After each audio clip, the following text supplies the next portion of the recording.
You mentioned that New York City now spends approximately $4 billion in the city as a whole because of illegal immigration and asylum seekers.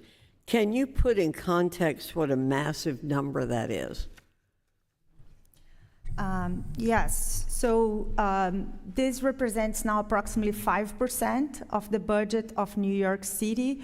And in terms of school, New York City is now spending $39,000 per student, which is the highest in the nation, I believe. And so these are the numbers that are being spent. You also mentioned briefly that Mayor Adams canceled professional development for school safety agents, then said that parents would have to volunteer to keep schools safe. That sounds absolutely bizarre. Can you say more about that? I think that's right word. It's bizarre. I have served as the community council for 3 years. This is the #1 concern that parents have is about bullying and violence in our schools. There are schools that have multiple entrances, so they need multiple school safety agents to be in each entrance, and they don't have enough school safety agents. And unfortunately, this class, the latest class was canceled, and our schools won't have enough school safety agents. Thank you very much. Ms. Rodriguez, you mentioned earlier that more than 400,000 unaccompanied alien children have been released to sponsors throughout the United States during the Biden administration.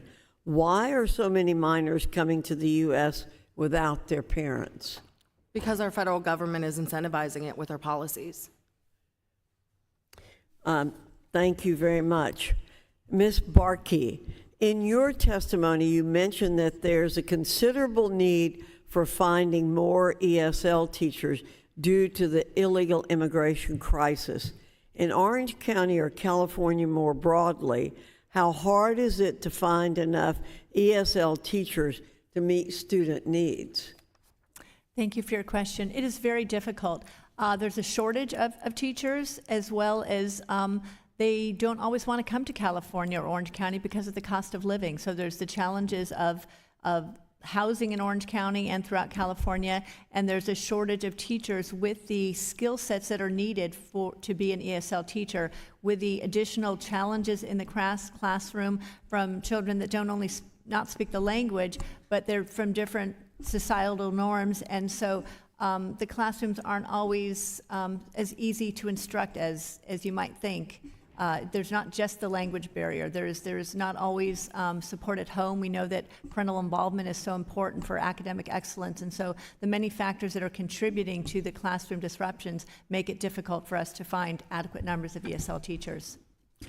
Well, it would not be hard to imagine that for states where a lot of illegal children are coming in that are not California or Texas, where there are a lot of bilingual speakers, imagine the problem that states, and all states are border states now, we know that because we have illegal aliens coming into all of them, and I'm very sorry for all of these children who are coming unaccompanied, but imagine for the states where these children are coming in and the states want to provide a good education for them, and they can't find bilingual teachers.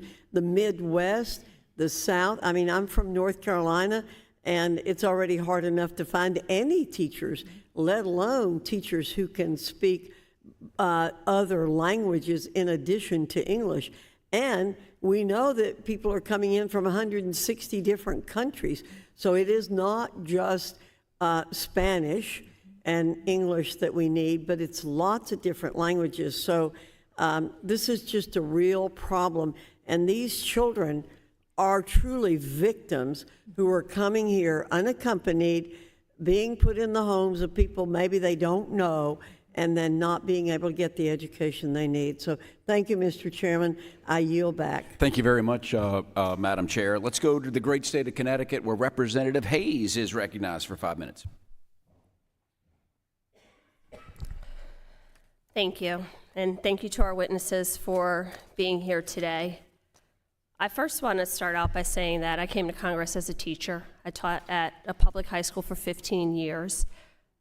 Children are not aliens, illegal or otherwise, under any circumstances. And while I recognize that border security is a top priority of the American people, my Democratic colleagues and I realize that something needs to be done on this issue.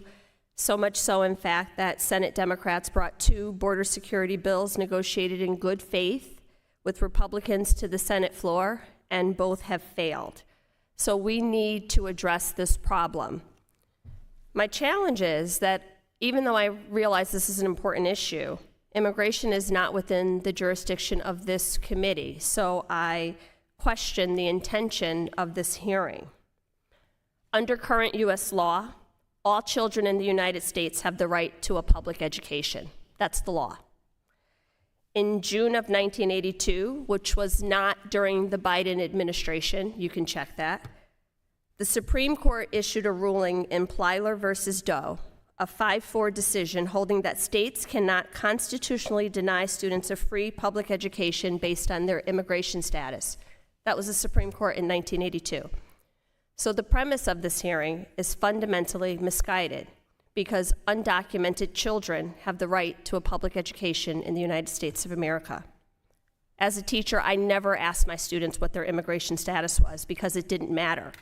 What mattered is that students have access to things like textbooks, computers, school resources, school lunches, all of the things that are necessary to close learning gaps.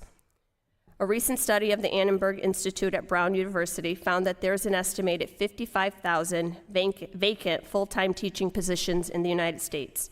Approximately 1,200 of those vacant positions are in Connecticut during the 22-23 school year. According to Teacher Shortage Area Database at the U.S. Department of Education, 33 states and the District of Columbia reported statewide ESL teacher or specialist consultation shortages, specialist or consultant shortages in the 21-22 school year. So there is a shortage. We know that. We also know that the current presumptive Republican nominee for president has said that he would eliminate the Department of Education. So are we truly trying to address this problem? What you are describing from the panel today is not the totality of the immigrant experience. I've worked in a school. I've been in an ESL classroom. Students are not slowing down the process. Translators are not impeding learning. That is what our country is about. We hear so often people on this committee quote our founding fathers. What you may not know is that John Adams proposed that English be made the official language of this country at the Continental Congress, and it was deemed, both undemocratic and a threat to our individual liberties because we are a country of immigrants with people from all over the world. So this was the fabric of our nation and our founding fathers. And children have a right to an education, and schools, we make accommodations as schools, as teachers, the IDEA, investing in things like that. But the last thing that I want to address before I turn it over and ask the one question that I'm going to ask, the last thing I want to address is that this idea that immigrant students are a hindrance on public education, I would challenge you to look across the country at your valedictorians, your salutatorians, your top 10 in any high school class, and you're going to find a first-generation immigrant. You're going to find students who, as soon as they overcame the language barrier, showed that their lack of English proficiency was not a measure of intelligence. So in a country that accepts immigrant children, houses immigrant children, has migrant children waiting for their status to be reviewed, what do you propose we do with these children? Not educate them? Any of you, please.